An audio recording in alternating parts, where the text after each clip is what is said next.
for you to have with them. So that's one side. The other side is you get a DSCR product, because a lot of those institutions that are lending money on a DSCR product, they don't require seasoning.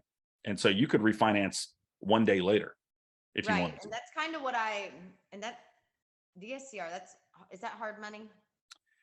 It's more of a commercial lender. Some hard money lenders will have this product. DSCR stands for debt service coverage ratio. So it's what they care about instead of DTI. Right. And it's the difference between these two is a commercial loan, they care about the asset, not the individual. They don't care about the borrower, they care about the asset. So are they going to be, how much confidence and safety do they have in securing their loan with this asset, right? If they agree to give you a $500 loan and you say, I tell you what, I'll give you first lien on my $1 million home. It's fully paid off, right? That's a lot of confidence that they have, right? A lot of security. They know they're going to get paid off. Now, if you said, I'll give you first lien position on my paid off home that's worth $100,000, but I want you to give me a $500,000 loan, that's a lot more risky for them. Yeah. And so the way that they evaluate that is debt service coverage ratio. And essentially this is answering the question of the debt that I'm giving you, how much of that is going to be covered by your monthly income? So let's say you've got $1,100 of operating income and your monthly mortgage payment's $1,000. That is 1,100 divided by 1,000. Your DSCR is going to be 1.1. Most lenders want a DSCR somewhere in the 1.1 to 1.3. I'm seeing it even as low as 1.0 lately. So 1.0 to 1.3.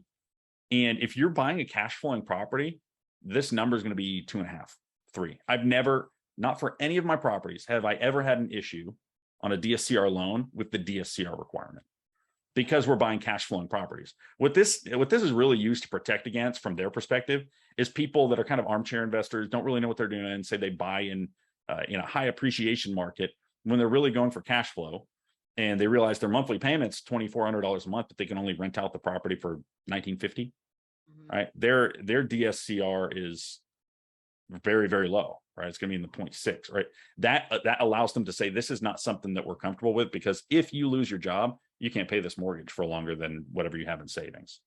Right. So that's what a DSCR loan would do. Now, the other thing to ask is, do you have to refinance to continue scaling?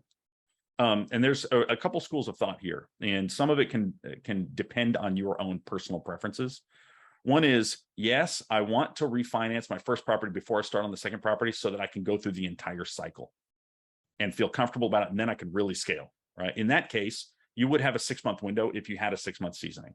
That would just be the timeline for your first property to second property. But you don't have to wait to refinance to start your next property.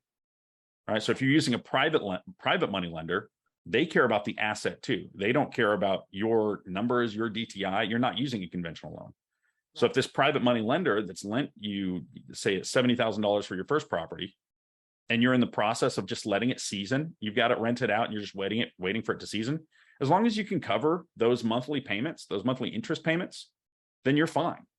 Right? If you've rented it out, let's say they give you a $70,000 loan at 12%, you're paying 1% a month. So $700 a month. So as long as you're renting it out for, I'd say 2x of what that payment is for $1,400 a month, in order to cover the rest of your expenses, then I think you're fine. Okay. You're going to be breaking even. You're not going to be really truly cash flowing and money coming into your pocket every month, but you're at least protected, right, from not being able to make your payment. And then in 6 months, you can really start cash flowing. In the meantime, you can take out another private money loan and start your next property. Okay. Right. So there's a lot of options there, because the private money loans are not recorded or reported to credit bureaus. That's not going to affect any of your lending ability.